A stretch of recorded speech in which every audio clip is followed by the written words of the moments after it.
ਇਹਦੇ ਵਿੱਚ ਲੋਕ ਸਭਾ ਨੂੰ ਲੈ ਕੇ ਵੀ ਚਰਚਾ ਹੋਈ ਕਿ ਕਿਸ ਪ੍ਰਕਾਰ ਆਉਣ ਵਾਲੇ ਸਮੇਂ 'ਚ ਅਸੀਂ ਲੋਕ ਸਭਾ ਦੇ ਚੁਣਾਵ ਲੜਨੇ ਹੈ ਜੀ ਔਰ ਕਿੱਦਾਂ ਅਸੀਂ ਫੀਲਡ 'ਚ ਜਾਣਾ ਹੈ ਔਰ ਮਾਸ ਕੰਟੈਕਟ ਪ੍ਰੋਗਰਾਮ ਕਰਨਾ ਹੈ पूरे ते तमाम चर्चा रही इस करके अज ये जिहड़ी मीटिंग सदी गई सी।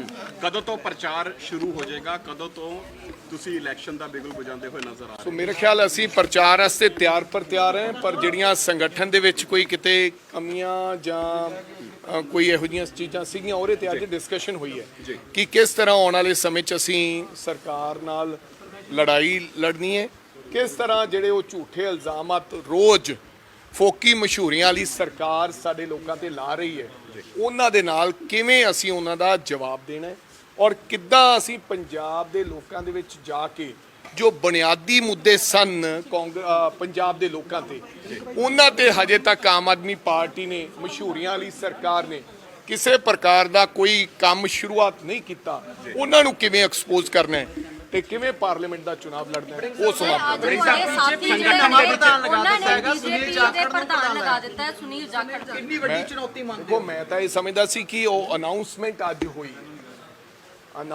ਅੱਜ ਹੋਈ ਹੈ ਲੇਕਿਨ ਇਹਦਾ ਫੈਸਲਾ 1.5 ਸਾਲ ਪਹਿਲਾਂ ਹੋ ਗਿਆ ਸੀ। ਇਸ ਗੱਲ ਦਾ ਫੈਸਲਾ 1.5 ਸਾਲ ਪਹਿਲਾਂ ਹੋ ਗਿਆ ਸੀ ਕਿ ਜਾਖੜ ਸਾਹਿਬ ਬੀਜੇਪੀ ਦੇ ਪ੍ਰਧਾਨ ਹੋਣਗੇ और मैनू उदे अंदाजा हो गया सी जो चिंतन शिविर तो बाद उदयपुर स्पैसीफिक डे चुनिया गया उन्होंने अस्तीफे वाला क्योंकि वो गुस्से च आया अस्तीफा नहीं सी, वो एक प्री प्लान जिहड़ी मूव सीगी बीजेपी दी और बिफोर इलैक्शन जिहड़ा काम चल रहा सी कि जिहड़ा तारपीडो साडा इलैक्शन होया कि रिप्रजेंटेशन हिंदू नूं किसे नूं नहीं दिती जा रही जां मुख मंत्री हिंदू नूं चेहरा नहीं बनाया जा रहा, हालांकि किसी भी हारे व्यक्ति नूं जिहड़ा MLA ना होवे उहनूं मुख मंत्री किद्दां बनाया जा सकदा है। हालांकि कांग्रेस पार्टी ने हमेशा जाखड़ साहब जी नूं बहुत अहम अहुदे दिते और मैनूं लगदा कि राजनीति दी जिहड़ी गुड़ती है वो कांग्रेस पार्टी तो जाखड़ साहब ने लई और हारन के बावजूद भी जो सारी लोग चुनाव जिते और सरकार बनी लेकिन वो आपदे राजनीतिक जिहड़े उत्थों जिहड़ा उन्हां दा जद्दी हलका सी उत्थों हार गए और हारन तो बाद कांग्रेस पार्टी के प्रधान ते फिर बाय इलैक्शन लड़ाया। सो मैं समझदा कि मैं जाखड़ साहब नूं क्योंकि अल्टीमेटली कई बारी जाखड़ साहब तक करड़े शब्द बोल जाते ने क्योंकि फिर असी कहना कि उन्होंने उम्र का तगाजा देख के क्योंकि तकरीबन 69-70 साल की उम्र हुण जाखड़ साहब की हो गई है, फिर असी सानू सिखाया गया कि वड्डियां दा उन्ना उस तरह तरीके नाल जवाब नहीं देना। मैं अज साडे जाखड़ साहब नूं पूरन मुबारकबाद देनी चाहना कि उन्होंने बीजेपी की जिहड़ी विचारधारा ते ओह मैनूं लगदा आउण वाले समय च काम करनगे और मैं इत्थे किते ना किते शलांघा भी करदा बीजेपी की जिहड़ी 2 साल पहला कमिटमेंट कर ली उन्होंने साडे इलैक्शनां वेले किते ना किते वो अज पूरी करती है। 2 साल पहले ही कमिटमेंट सी भी तैनूं बीजेपी का प्रधान बनाउणा है ते जाखड़ साहब तू किवें ना किवें कांग्रेस पार्टी नूं हराउण दा काम करना है, नहीं तां अज तक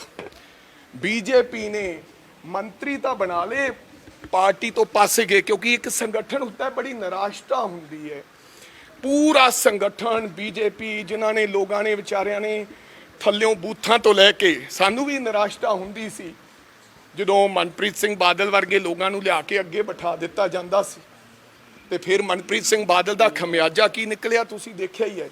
इवें केडर च तां बहुत वड्डी निराशता मैनूं लगदा होएगी क्योंकि मंत्री तो बनाया जाता लेकिन पार्टी की कमान जिस व्यक्ति ने गुड़ती कांग्रेस तो लई होवे उहनूं दे दित्ती होवे। सो ये निराशता पर असीं फिर भी all the best to Jakhar sahab. मैनूं लगदा कि वो तनदेही दे नाल क्योंकि 5 साल वो कांग्रेस पार्टी दे भी प्रधान रहे ते देखते हैं हुण वो किस तनदेही दे नाल वधिया तरीके दे नाल बीजेपी की प्रधानगी निभाउणगे और पंजाब दे विच कामयाब होणगे।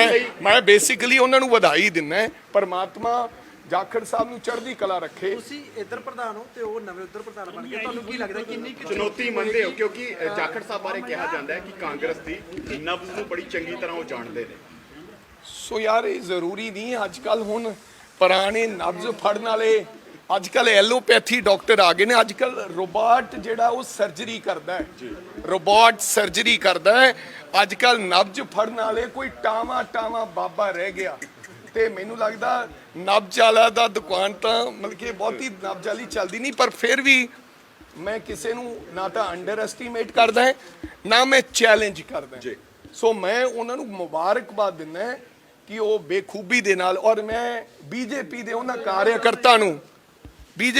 ਕਾਰਿਆਕਰਤਾ ਨੂੰ ਜਿਨ੍ਹਾਂ ਨੇ ਰੁਪਈਆ ਲਾ ਕੇ ਤੇ ਸ਼ਾਖਾਵਾਂ ਲਾ ਕੇ ਇੱਕ ਵਿਚਾਰਧਾਰਾ 'ਚ ਜੁੜੇ ਸੀ, ਉਹਨਾਂ ਨੂੰ ਵੀ ਮੁਬਾਰਕਬਾਦ ਦੇਣਾ ਚਾਹੁੰਦਾ ਕਿ ਅੱਜ ਤੁਹਾਨੂੰ ਨਵਾਂ ਪ੍ਰਧਾਨ ਬਣਿਆ ਤੇ ਤੁਹਾਨੂੰ ਸਮਝਣਾ ਹੋਵੇ। ਵੜਿੰਗ ਸਾਹਿਬ, ਕਾਂਗਰਸ ਦੇ ਸੰਗਠਨ ਦੇ ਵਿੱਚ ਵੀ ਕੋਈ ਬਦਲਾਵ ਆਉਣ ਵਾਲੇ ਦਿਨਾਂ ਦੇ ਵਿੱਚ ਮੁਮਕਿਨ ਹੈ? ਔਰ ਇਸ ਵਾਰ ਜਿਸ ਢੰਗ ਦੇ ਨਾਲ ਕਿਹਾ ਜਾ ਰਿਹਾ ਹੈ ਕਿ ਟਿਕਟਾਂ ਨੂੰ ਲੈ ਕੇ ਕਾਫੀ ਮੰਥਨ ਕੀਤਾ ਜਾਊਗਾ ਔਰ ਰਿਪੋਰਟ ਕਾਰਡ ਵੀ ਧਿਆਨ ਦੇ ਵਿੱਚ ਰੱਖੇ ਜਾਣਗੇ, ਔਰ ਪੰਜਾਬ ਦੇ ਵਿੱਚ ਤੇ ਕਾਫੀ ਦਲ ਬਦਲ ਵੀ ਵੇਖਣ ਨੂੰ ਸੋ ਸੰਗਠਨ ਦਾ ਤਾਂ ਮੈਨੂੰ ਪਤਾ ਨਹੀਂ ਯਾਰ, ਇਹ ਤਾਂ ਖਰਗੇ ਸਾਹਿਬ ਦੱਸ ਸਕਦੇ ਨੇ ਤੁਹਾਨੂੰ ਕਿ ਸੰਗਠਨ ਦੇ ਵਿੱਚ ਕੋਈ ਤਬਦੀਲੀ ਹੈ ਜਾਂ ਨਹੀਂ ਹੈ। ਲੇਕਿਨ 100% ਟਿਕਟਾਂ ਨੂੰ ਲੈ ਕੇ ਸਾਡੇ ਬਹੁਤ ਹੀ ਹੋਣਹਾਰ ਸਾਰੇ ਲੋਕ ਨੇ। ਆਉਣ ਵਾਲੇ ਸਮੇਂ 'ਚ ਇਹਦੇ ਤੇ ਮੰਥਨ ਜ਼ਰੂਰ ਹੋਏਗਾ, ਰਿਪੋਰਟ ਕਾਰਡ ਵੀ ਹੋਏਗਾ, ਔਰ ਮੈਨੂੰ ਲੱਗਦਾ ਕਿ ਇੱਕ ਹੀ ਕ੍ਰਾਈਟੇਰੀਆ ਹੋਣਾ ਚਾਹੀਦਾ, ਵਿਨੇਬਿਲਟੀ ਕ੍ਰਾਈਟੇਰੀਆ। ਜਿਹੜੇ ਲੋਕ ਜਿੱਤਣ ਵਾਲੇ ਹੋਣਗੇ ਉਹਨਾਂ ਨੂੰ ਮੈਨੂੰ ਲੱਗਦਾ ਅਸੀਂ ਨਾਮ ਦੱਸਾਂਗੇ, ਜਾਂ ਜਿਹੜੇ ਸਾਡੇ ਸਿਟਿੰਗ ਹੈ ਉਹਨਾਂ ਦਾ ਨਾਮ ਦਿਆਂ ਉਹਨਾਂ ਨੂੰ, ਤੇ ਜਿਨ੍ਹਾਂ ਦਾ ਫੈਸਲਾ ਅੰਤਿਮ ਫੈਸਲਾ ਖਰਗੇ ਸਾਹਿਬ ਤੇ ਰਾਹੁਲ ਗਾਂਧੀ ਜੀ ਨੇ ਲੈਣਾ, ਜਿਹਨੂੰ ਉਹ ਮਨਾਸਿਬ ਸਮਝਣਗੇ ਉਹਨੂੰ ਮੈਦਾਨ 'ਚ ਉਹ ਉਤਾਰ ਦੇ। ਮੁੱਖ ਮੰਤਰੀ ਸਾਹਿਬ ਦੀ ਫਿਰ ਅੱਜ ਬੋਲੇ ਮੁਖਤਾਰ ਅੰਸਾਰੀ ਵਾਲੇ ਮਸਲੇ ਦੇ ਉੱਤੇ ਜਿਹੜੀ ਲੜਾਈ ਆ ਉਹ ਹੋਰ ਤਿੱਖੀ ਹੋ ਗਈ। ਅੱਜ ਉਹਨਾਂ ਨੇ ਨਾਂ ਲਿੱਤਾ ਹੈਗਾ ਕੈਪਟਨ ਅਮਰਿੰਦਰ ਸਿੰਘ ਦੇ ਬੇਟੇ ਰਾਨਿੰਦਰ ਸਿੰਘ ਦਾ, ਤੇ ਨਾਲ ਹੀ ਉਹਨਾਂ ਨੇ ਕਿਹਾ ਕਿ ਵਕਫ ਬੋਰਡ ਦੀ ਜਿਹੜੀ ਜ਼ਮੀਨ ਹੈਗੀ ਆ ਉਹ ਵੀ ਦਵਾਈ ਗਈ ਹੈਗੀ ਆ ਮੁਖਤਾਰ ਅੰਸਾਰੀ। ਸੋ ਦੇਖੋ ਮੈਨੂੰ ਲੱਗਦਾ ਕਿ ਫੋਕੀ ਮਸ਼ਹੂਰੀਆਂ ਵਾਲੀ ਸਰਕਾਰ ਨੇ ਉਧਰ ਨੂੰ ਪਟਿਆਲੇ ਅੰਨੀ ਤਾਂ ਮੂੰਹ ਨਹੀਂ ਕਰਨਾ, ਕਿਉਂਕਿ ਕਿਤੇ ਨਾ ਕਿਤੇ ਬੀਜੇਪੀ ਦਾ ਸਾਰਾ ਅਸਰ ਹੈਗਾ। ਹਾਂ, ਇਹ ਫਾਲਤੂ ਦੀ ਗੱਲ ਕਰਕੇ ਮੈਂ ਕੱਲ ਵੀ ਕਲੀਅਰ ਕੀਤੀ ਸੀ ਕਿ ਇਹ 15 ਕੁ ਦਿਨਾਂ ਬਾਅਦ ਐਸਾ ਸਗੂਫਾ ਛੱਡਦੇ ਆ ਮੁੱਖ ਮੰਤਰੀ ਸਾਹਿਬ, ਐਸਾ ਸਗੂਫਾ ਛੱਡਦੇ ਆ ਜਿਹਦੇ ਨਾਲ 15 ਦਿਨ ਚਰਚਾ ਦਾ ਵਿਸ਼ਾ ਬਣਿਆ ਰਹਿੰਦਾ ਹੈ।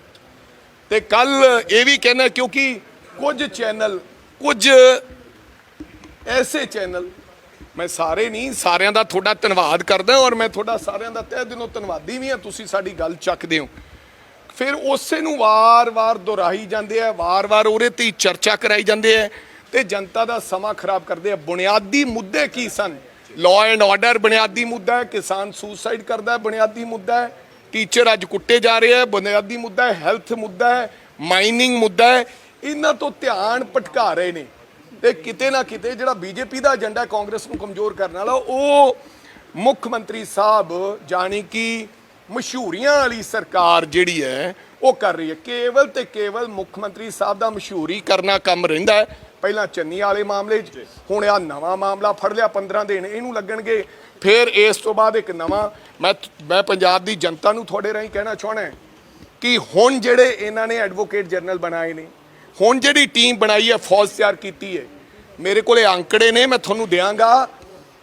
ਔਰ ਮੁੱਖ ਮੰਤਰੀ ਸਾਹਿਬ ਨੂੰ ਸਵਾਲ ਪੁੱਛਣਾ ਚਾਹੁੰਦਾ ਕਿ ਆਦਰਨੀय ਮੁੱਖ ਮੰਤਰੀ ਸਾਹਿਬ, ਜਿਹੜੇ ਤੁਸੀਂ ਇਹ ਬਣਾਏ ਆ, ਖਜ਼ਾਨੇ ਦਾ ਖਰਾਬਾ ਹੋ ਰਿਹਾ ਹੈ, ਹੁਣ ਵੀ ਤਾਂ ਤੁਸੀਂ ਬਾਹਰੋਂ ਅਪੁਆਇੰਟ ਕੀਤੇ ਵਕੀਲ ਲੈ ਕੇ ਆਉਣੇ ਹੋ, 5-5 ਲੱਖ ਰੁਪਇਆ ਉਹਨਾਂ ਨੂੰ 6-6 ਲੱਖ ਰੁਪਇਆ ਦੇ ਰਹੇ ਹੋ ਇੱਕ ਉੱਥੇ ਆ ਕੇ ਸੁਣਵਾਈ ਦਾ। ਤੁਹਾਡੇ ਕੋਲੇ ਆਲਰੇਡੀ ਤੁਹਾਡੇ ਚੁਣੇ ਹੋਏ ਸਾਰੇ ਟੀਮ ਹੈਗੀ ਹੈ, ਫਿਰ ਉਹਨਾਂ ਨੂੰ ਇਹ ਕੰਮ ਦਿਓ।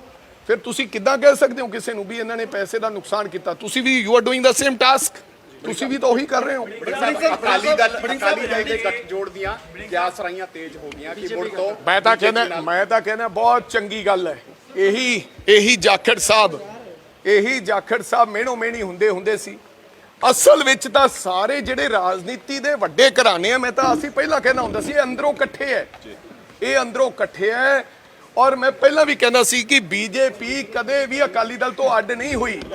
ਉਹੀ ਕੋਠੀ ਸੀ ਹਰਸਿਮਰਤ ਜੀ ਕੋਲੇ, ਉਹੀ ਸਾਰਾ ਚਾਮਦਮ ਸੀ, ਇਸੇ ਕਰਕੇ ਇਹਨਾਂ ਨੇ, ਚਾਹੇ ਉਹ ਰਾਸ਼ਟਰਪਤੀ ਦੀ ਵੋਟ ਸੀ, ਬੰਦੀ ਸਿੱਖਾਂ ਦੀ ਗੱਲ ਦਾ ਤਾਂ ਇਹ ਵੀ ਅਕਾਲੀ ਦਲ ਡਰਾਮਾ ਕਰਦੇ ਸੀ, ਅੱਡ ਹੋਣ ਦਾ ਤਾਂ ਕਿਸਾਨੀ ਅੰਦੋਲਨ ਵੇਲੇ ਇੱਕ ਡਰਾਮਾ ਕੀਤਾ, ਅਦਰਵਾਈਜ਼ ਇਹ ਇਕੱਠੇ ਸਨ।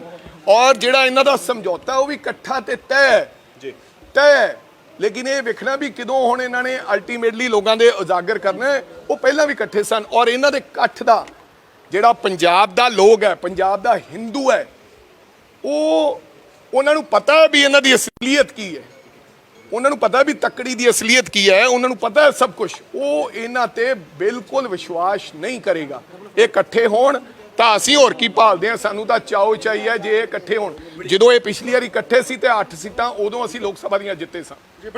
ਯੂਸੀਸੀ ਨੂੰ ਲੈ ਕੇ ਦੋ ਪੱਖ ਆਮ ਆਦਮੀ ਪਾਰਟੀ ਦੇ ਨਜ਼ਰ ਆਏ ਨੇ। ਮੁੱਖ ਮੰਤਰੀ ਪੰਜਾਬ ਨੇ ਫੁੱਲ ਦਾ ਜ਼ਿਕਰ ਕੀਤਾ ਔਰ ਕਿਹਾ ਕਿ ਹਰ ਇੱਕ ਧਰਮ ਨੂੰ ਆਪਣਾ ਅਧਿਕਾਰ ਹੋਣਾ ਚਾਹੀਦਾ ਹੈ। ਸੋ ਭਾਈ ਮੈਂ ਤਾਂ ਪਹਿਲਾਂ ਹੀ ਕਹਿਣਾ, they are making a fool out of us.